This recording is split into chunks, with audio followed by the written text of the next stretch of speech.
사람이 지나다니면 꼬박 하루가 걸렸던 문경세제, 이제 철도로는 30분이면 지나갈 수 있게 됐습니다. 안녕하세요, 철도경제신문 박장식입니다. 저 지금 나와 있는 곳, 중부내륙선에 새로 개통하는 살미역에 나와 있습니다. 이번 중부내륙선이요, 2021년에 이미 부발에서 충주 구간이 개통을 했죠. 그리고 판교까지 이 열차가 연장이 됐고, 이제 2024년 11월 30일에 이 살미역, 그리고 수안보온천역, 연풍역, 문경역까지 4개 역이 이제 새로 개통을 합니다. 그렇게 돼서 이제 강남에서 판교까지 15분 정도 전철을 타고 내려와서 판교에서 문경까지 1시간대면 갈 수 있는 시대가 드디어 찾아오게 됐어요. 그래서 지금까지는 사람이 넘었던 문경세제, 이 문경세제 길을 한 2001년부터는 고속도로를 통해서 차로 바로 넘을 수 있게 됐고요. 이제 2024년부터는 철도를 통해서 넘을 수가 있게 된 겁니다. 네, 이 중부내륙선 문경까지의 구간, 정말 관광면에서 훨씬 건질 구간이 많습니다. 앞서 말씀드렸듯이 문경에는 그 유명한 문경세제, 그리고 문경세제 관문이 또 있고요. 그리고 관광 쪽으로 크게 빛을 보지 못했던, 특히 자차를 가져오기 어려워서 참 풍경은 좋은데 가기가 힘들더라 라고 이야기를 들었던 괴산 연풍 쪽에서의 문경세제도 이번에 이 열차가 개통하면 찾아갈 수 있게 됐어요. 그리고 수안보온천, 살미 이런 역들까지 개통하면서 훨씬 더 교통 편의가 좋아질 전망입니다. 그럼 이제 중부내륙선에 개통하는 새 역들 오늘 한번 살펴보도록 하겠습니다. 함께 구경하면 좋을 것 같은데, 먼저 구독 눌러주시고 좋아요 한번 눌러주시고, 이제 영상 보시면서 궁금한 점 있으면 댓글까지 달아주시면 정말 감사하겠습니다. 함께 둘러보러 가겠습니다.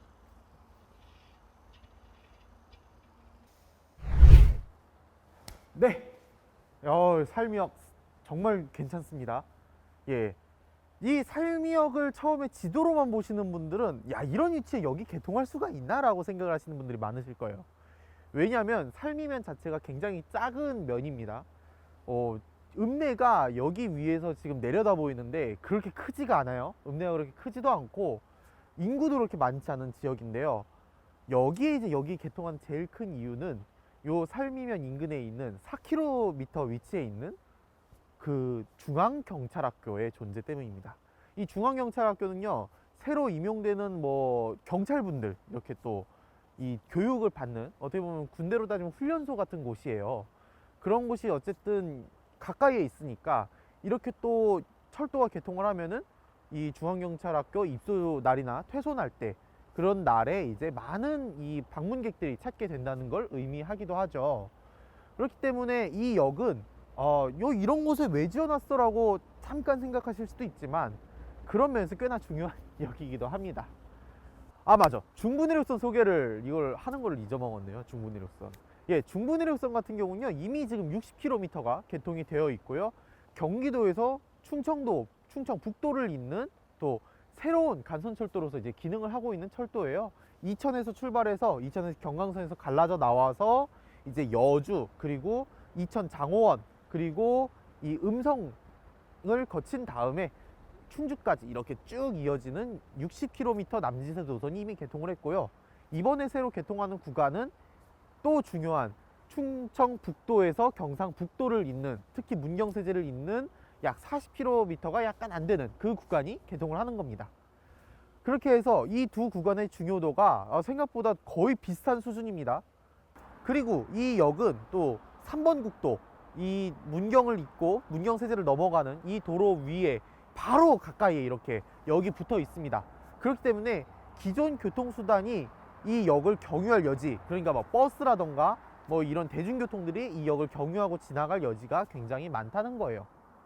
그리고 중부내륙고속도로도 그렇고, 이 지금 앞에 보이는 3번 국도도 그렇고, 명절 때라던가 그리고 이제 좀 주말이나 연휴 때 이럴 때는 굉장히 잘 막히는 도로로 이름이 사실 안 좋은 쪽으로 많이 알려져 있기 때문에, 그렇기 때문에 철도를 이용해서 특히 이 충북이나 이 경북 쪽을 목적지로 하시는 분들은 여기까지 이제 철도를 이용하기가 정말 좋은 위치다라고 할 수가 있을 것 같아요.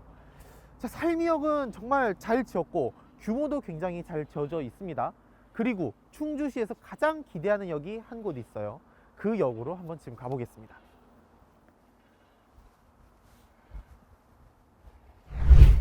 오우, 따뜻하다. 어우, 예. 살미역에서 수안보 온천역 가는 길 중간에는 이렇게 수안보 온천 단지가 있습니다.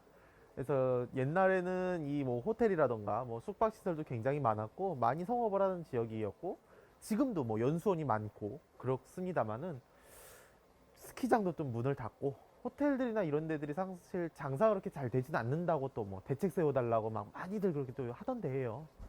그래서 지금 충주시에서도 이곳을 많이 주목을 하고 있습니다. 그래서 여기서 이제 충주 수안보역이 개통을 하게 되면은 많은 분들이 또 이제 수안보 온천을 여행으로 찾기가 좋게 된다라는 말씀들을 많이들 하세요. 그래서 이렇게 따뜻하고 물도 좋습니다. 물도 좋아요. 이렇게 조욕인데 손 담그면 좀 그렇긴 한데 어쨌든 지금 충주시에서 사실 충주역 개통 때만큼이나 이 수안보 온천역, 충주 수안보 온천역에 대한 기대가 굉장히 크게 있는 상황이에요. 그래서 여기서 걸어서 15분에서 20분 정도만 가면 수안보 온천역이 있습니다. 그 역을 한번 둘러보도록 하겠습니다.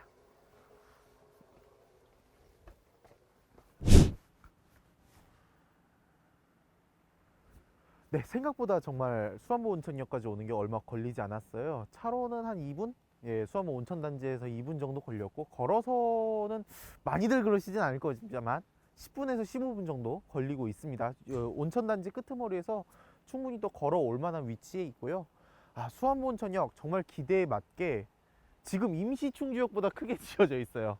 충주역이 지금 중부내륙선 공사 때문에 임시 역사를 사용하고 있거든요. 그 임시 역사보다 굉장히 크게 지어졌습니다. 이 지역 관광에 대한 이 기대가 얼마나 큰지를 엿볼 수 있는 부분이고요. 실제로 이 수안보 온천, 스키장도 문을 닫았고요. 그 오랫동안 영업했던 관광 호텔도 문을 닫으면서 굉장한 침체에 지금 빠져 있는 상태예요. 그래서 이 수안보와 창녕에 부곡하와에 있던 부곡온천 아시는 분들 많으시겠지만 그 온천을 또 비교하는 사람들도 많았고요. 실제로 이 온천단지의 쇠락을 논할 때 꼭 빠지지 않는 지역이 지금 이 충주 수안보 지역이었습니다. 하지만 이 수안보가 여행면에서 가진 포텐이 굉장히 커요. 특히 이 지역 특산물로 꿩 요리가 또 유명하기도 하고요. 그렇기 때문에 이 KTX가 개통되어서 많은 분들이 오갈 수 있는 환경만 이렇게 잘 마련이 된다면 분명히 좋은 여행지가 될 거라는 이런 기대가 훨씬 큽니다. 그럼에도 불구하고 이 수안보는 최근에 뭐 터미널까지 문을 닫을 정도로 특히 관광할 사람들이 많은 수도권에서의 교통편이 빈약한 상태였어요. 특히 이 온천 관광을 즐기시려는 분들이 연령대가 높다 보니까 이 연령대가 높으신 분들이 이 열차를 이용해서 오거나 대중교통을 이용해서 오지 않는다면은 자동차로 실제로 이것을 방문해서 여행을 해서 이 하룻밤 묵고 가는 게 사실 쉽지는 않은 환경이었고요. 그래서 이 충주시에서도 이 수안보 온천역을 제2의 온양온천처럼 이 철도를 통해서 찾을 수 있는 좋은 이 관광지로 또 모색하려는 노력을 하고 있습니다. 그래서 승강장도 굉장히 이 이동 편의가 좋게 지어진 것이 특징이에요. 그래서 서울 방향 승강장, 그러니까 판교 방향 승강장 같은 경우에는 이 역에서 역을 들어가서 표를 끊으면은 계단을 타지 않고 바로 이용을 할 수 있다는 것도 좋은 특징인 것 같습니다. 그러니까 온천하고 몸 풀리신 분들이 많이 걷지 않고 그냥 편하게 걸어갔으면 좋겠다라는 의미가 담겨 있는 것 같아요. 예, 물론 수안보 온천역 개통으로 인해서 굉장히 접근성이 좋아지는 건 맞는데요. 아직은 좀 해결해야 될 점이 몇 가지 있습니다. 일단 중부내륙선 KTX의 운행 횟수는 판교에서 문경 방향 4번, 문경에서 판교 방향 4번. 그래서 이렇게밖에 운행을 안 해요. 그래서 보통 한 3, 4시간에 한 번 정도로 열차가 운행하다 보니까 열차 운행에 있어서 좀 아쉬운 점이 좀 크게 드는 것도 사실입니다. 하루 4번이면은 사실 좀 이용할 때 시간 맞추기가 많이 불편하잖아요. 그렇다 보니까 이런 운행 횟수에 대한 불편함이 먼저 좀 따르고요. 두 번째 문제가 서울에서의 접근성이 다른 요 온천 관광지로 가는 철도보다 낮다라는 점입니다. 예를 들어서 온양온천 같은 경우에는요, 무궁화호, 새마을호를 탈 수 있는 건 물론이고 광역전철까지 이용해서 1호선을 타고 특히 65세 이상 노인은 무료로 이용해서 갈 수가 있는데요. 이 수안보역 같은 경우에는 수안보 온천역 같은 경우에는 판교까지 신분당선을 타고 가야 되는데 이 비용도 뭐 강남에서 한 2천 얼마 정도가 들 거고, 그리고 판교에서 다시 10,000원 넘는 돈을 내서 KTX를 타고 수안보 온천역까지 도착한 다음에 시내버스를 타던가, 분명히 뭐 이제 개통하면 큰 이 숙소 같은 데서는 요 셔틀버스가 분명히 다닐 거예요, 열차 시간에 맞춰서. 그렇지만 그게 아닌 경우에는 뭔가 다른 교통수단, 택시라던가 뭐 이런 교통수단을 이용해야 되니까 그거에 대한 부담은 분명히 좀 클 수밖에 없다라는 아쉬운 점이 있어요. 그래서 이 수안보 온천역의 이 수요가 많아지고, 특히 이 중부내륙선 신규 개통 구간의 수요가 많아져서 지금의 4번보다는 많은 횟수의 열차가 운행을 한다면 분명히 이 지역 경제, 특히 수안보 온천뿐만 아니라 충주, 문경 이쪽 지역에서의 수도권 접근성, 특히 중부내륙고속도로 많이 막히고 이어지는 뭐 경부고속도로, 영동고속도로 많이 막히니까 이런 운행 횟수가 늘어나는 부분이 정말로 도움이 되지 않을까 싶은 생각이 듭니다. 자, 어쨌든 중부내륙선에 이제 2개의 새로운 역이 충주시 관내에 설치가 되고요. 이제 또 남은 역들 둘러봐야죠. 한 역은 괴산군에, 충북 괴산군에 처음으로 들어오는 철도역이에요. 그리고 나머지 하나는 문경 역시도 정말 오랜만에 새로운 철도 노선이 개통하고 첫 고속철도 노선이 들어오는 그런 위치니까요. 그 2역도 이제 빨리 둘러보러 가보겠습니다. 예, 괴산군에 처음 생기는 기차역이에요. 여기가 괴산 연풍역입니다. 이 중부내륙고속도로 연풍 IC로도 어쨌든 많은 분들이 알고 계시고, 이 문경세제 넘어가는 첫 번째 길이라는 의미로 어쨌든 조령관문도 있기도 하고요. 그래서요, 정말 칼을 갈고 이 역을 만들었습니다. 제가 정말 이 역에 오자마자 놀란 게 하나 있어요. 그게 뭔지 한번 지금 보여드릴게요.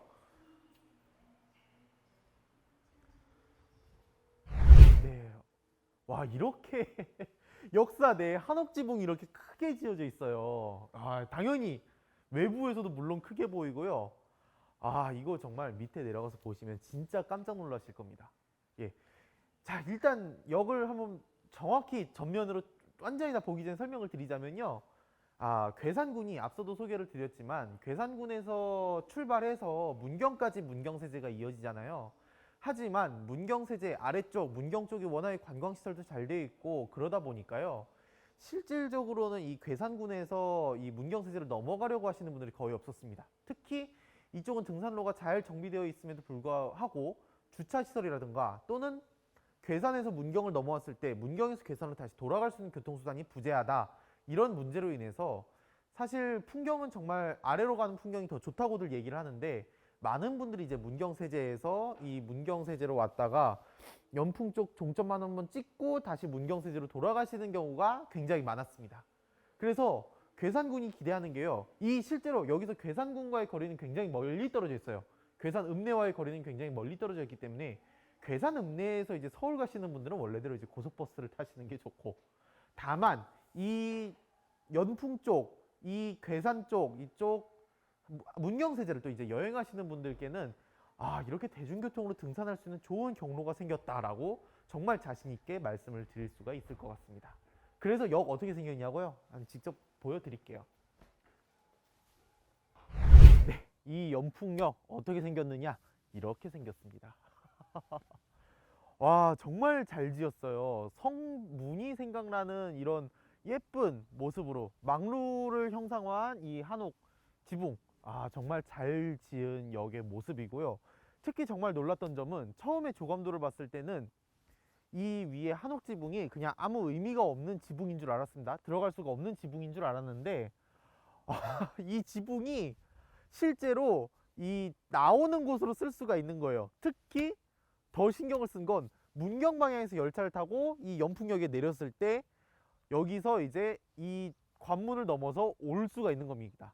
실제로 이 문경에서 걸어서 이 문경 1관문, 2관문, 3관문 넘어서 이 연풍까지 오는 이 길을 철도로 구현을 시킨 거예요.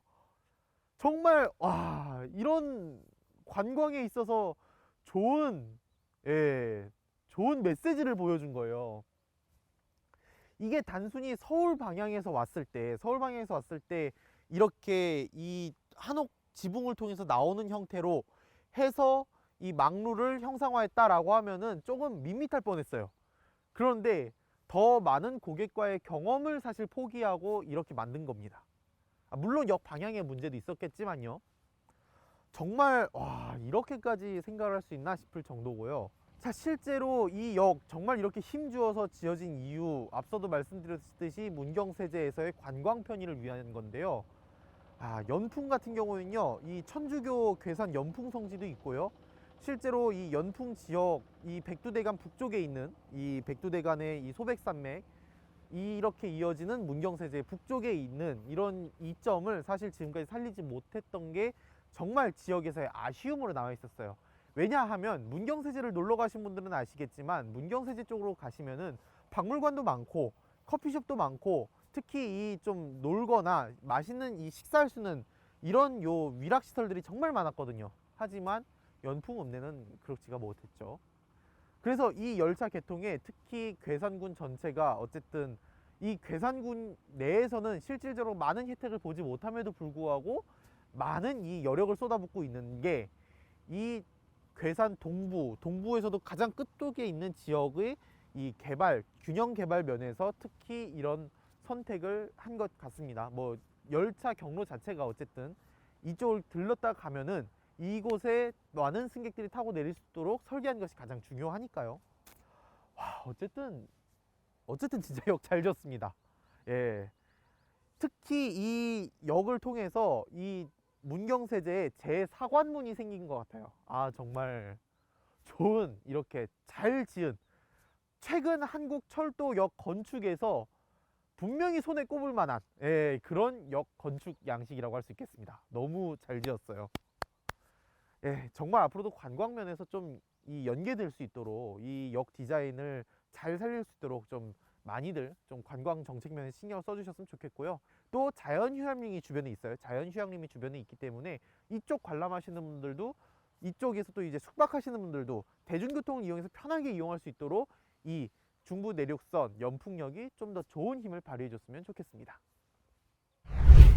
자, 어쨌든 문경세제 제4관문이 이렇게 완성이 됐습니다. 이제 4관문은 기차를 타고 이용하시면 돼요. 기차를 타고 이 문경까지 한달음에 뭐 10분도 안 걸리는 시간 안에 가실 수 있게 될 거예요. 자, 이제 판교에서 부발을 거쳐서 부발에서부터 100km를 오게 되면은 바로 이 문경역에 도착을 합니다. 이 문경역 앞으로 정말 미래가 기대되는 위치에 있어요. 문경 역세권 개발 사업이 진행되고 있어서 그간 이 시내 점촌 지역에 비해서 낙후되었던 문경 읍내를 더욱더 발전시켜줄 이 예상이 크고요. 특히 기존에 철도가 경북선만 있어서 특히 KTX 개통 이후로는 서울로 가는 직접 가는 열차가 전혀 없었던 이 문경시에서 드디어 수도권으로 바로 가는 열차가 생기는 겁니다. 물론 그마저도 사실 판교에서 전철을 타고 뭐 한 번 더 갈아타야지 서울로 갈 수 있다고는 하지만 그럼에도 불구하고 수도권으로 가는 철도, 그것도 KTX라는 고속철도가 생겼다는 것은 정말 환영할 일이 틀림없고요. 실제로 벌써부터 이 열차 시간표를 요 지역 현수막으로 막 계속 달아두면서 이 문경역 개통을 환영을 하고 있습니다.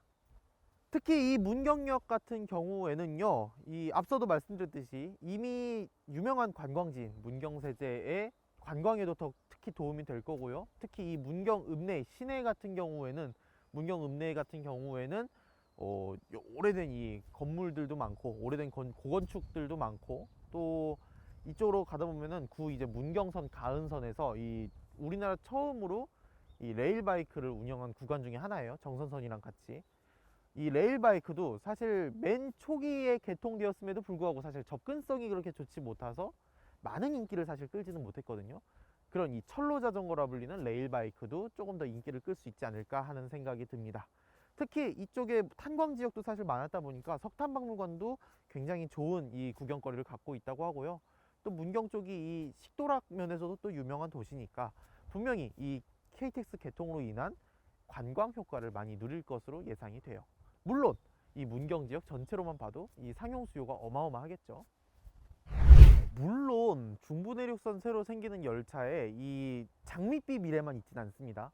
하루 4번이라는 아쉬운 운행 횟수는 분명히 시외버스와 고속버스보다 운행 횟수가 적기 때문에 중간에 이제 읍면 지역을 제외한다면은 이 열차로 유인될 요인이 그렇게 크지 않다라는 단점이 있고요. 사실 하루 4변이면은 아침, 오전, 점심쯤, 오후, 저녁 이렇게 한번 운행하면 끝이거든요. 그러니까 대부분 분들이 원하는 이 라이프 사이클에 사실 맞춰지지 않을 가능성이 크기 때문에 운행 횟수에 대해서는 정말 아쉬움이 진하게 남는 것이 사실이고요.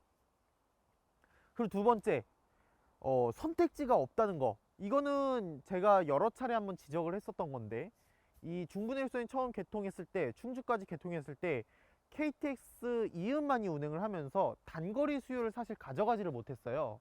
특히 이제 장호원에서 뭐 충주 가는 수요, 또는 장호원에서 이천 가는 수요, 아니면 이제 새로 개통하면은 문경에서 충주 또는 뭐 수원보에서 충주 이런 수요를 사실 지금 KTX 이음의 개통은 좀 충족을 하기 어렵다는 게 사실이긴 합니다. 그래서 뭐 ITX 마음을 도입하는 아니라던가 이런 걸 검토하긴 했는데, 이용객이 분명히 는다면 지금 KTX 이음의 공급량이 좀 부족하기 때문에 이 ITX 마음에 대한 추가 투입을 분명히 좀 고려해 볼 수 있는 상황이 올 것 같아요. 그때 좀 꼭 도입을 해 주셨으면 좋겠는 바람이고요. 자, 어쨌든 서울 가는 철도가 없던 곳, 그리고 서울 가던 철도가 없던 곳, 아예 철도가 없던 곳, 이런 지자체들이 드디어 이 중부내륙선의 개통으로, 완전 개통으로 수혜를 보게 될 겁니다. 물론 뭐 그럼에도 불구하고 이 중부내륙선의 태생적 한계, 서울까지 직접 연결이 되지 않는다라는 문제가 분명히 있긴 합니다만, 이 부분에 대해서는 나중에 수서 광주선 같은 노선이 추진되고 GTX 노선과 이제 일반 열차를 연계하는 앞으로의 시도가 성공적으로 된다면 이거를 타고 분명히 서울 중심부까지 갈 수 있게 되니까요. 좀 앞으로, 당장보다는 앞으로 창대해질 그럴 노선이라고 분명히 이 중부내륙선을 소개할 수 있을 것 같습니다. 아, 지금까지 중부내륙선 새로 개통한 4개역을 모두 둘러봤습니다. 아, 참 숨가쁘셨죠. 예, 이렇게 저희도 한 뭐 40km 가까이 이렇게 좀 둘러보면서, 특히 철도보다 지금은 이 자동차가 또 돌아가잖아요, 길이. 그러다 보니까 아, 한낮 쨍쨍할 때 촬영을 시작했는데 이제 또 5시가 넘어갑니다.